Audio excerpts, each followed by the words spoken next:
So you may have noticed that I didn't have a review last week. Well, I was watching a few dogs. I mean, how can you not love these little bastards? But now that I'm back home, it's time to get back to work. It's no secret. I love Mega Man, especially the older games. I can play the NES games anytime without a second thought, and the same goes with the X series on the SNES. I've only played the 3 PSX and N64 games a few minutes each, as they were both rentals, but they seemed like they could be fun. Maybe one day I'll buy them and actually play them all the way through, but I think I'm going to probably prefer the old school 2D action games. And so here I am, reviewing Mega Man 9, a downloadable game on the PS3. Capcom decided to take the series back to its roots, so 9 is really a throwback to the days of old, where Mega Man has a Mega Buster that didn't charge, fought against Dr. Wily, and couldn't use things like a rush suit. Some people, most probably newer, more modern gamers, probably would be turned off to this style. But if you're a fan of retro games, or grew up in the NES era like myself, you'd probably think this is a godsend. And I gotta say, at times, I feel like I was actually playing on an NES. But with a PS3 controller, of course. The story is your typical short, to the point Mega Man plot. Robots go haywire, but this time Dr. Light is said to be at fault. A video surfaces of Dr. Light talking to Dr. Wily about going rogue, and so Dr. Light is arrested. Mega Man goes out to prove that it's not Dr. Light's fault, and of course Dr. Wily is behind it all as usual. You may call that a spoiler, but if you've played any NES Mega Man before, you know it's always Wily. Always. So as before, you have 8 robot masters to contend to, and then Wily's castle where about 4 or 5 more stages remain. Yes, the game is completable in about an hour, but it's probably not going to happen within your first playthrough, because this game goes back to the difficulty of earlier Mega Mans. In fact, I'd go out on a limb and say it's harder than 3, which I personally thought was the most difficult of the 6 original games. I used to do the whole level layout thing, but I don't really think it's necessary, considering that the levels are all themed, as they always were. You pick a robot master, go through its level, and then fight the boss to obtain their power. It's a simple design really, but there are a few notable changes. For example, Mega Man no longer has his Mega Buster. It's just the standard shot, so no charging.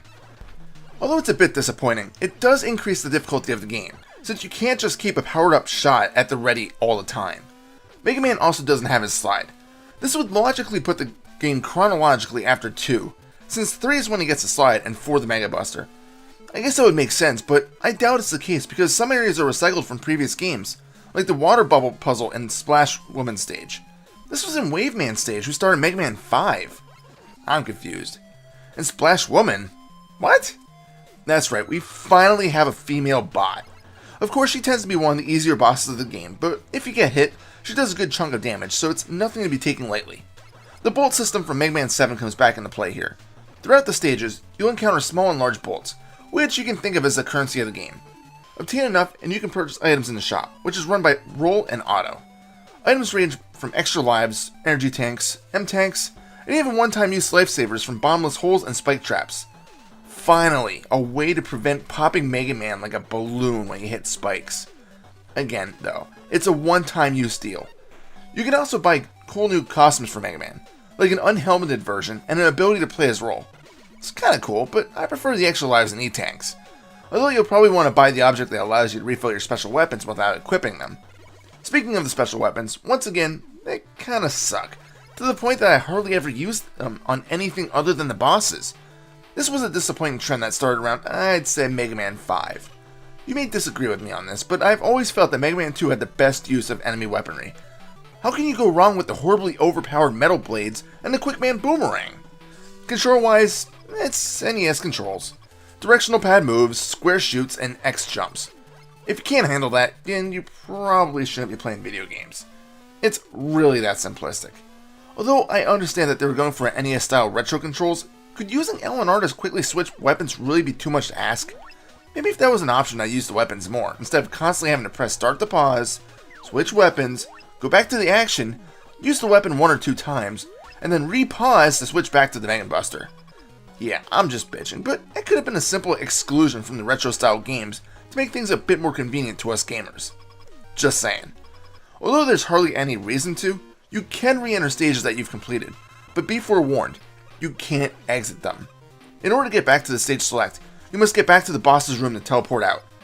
I guess this makes sense, otherwise you could, say, load up Concrete Man stage, grab the earlier one up, exit out, and repeat, without having to fight the annoying elephants where I've lost multiple lives.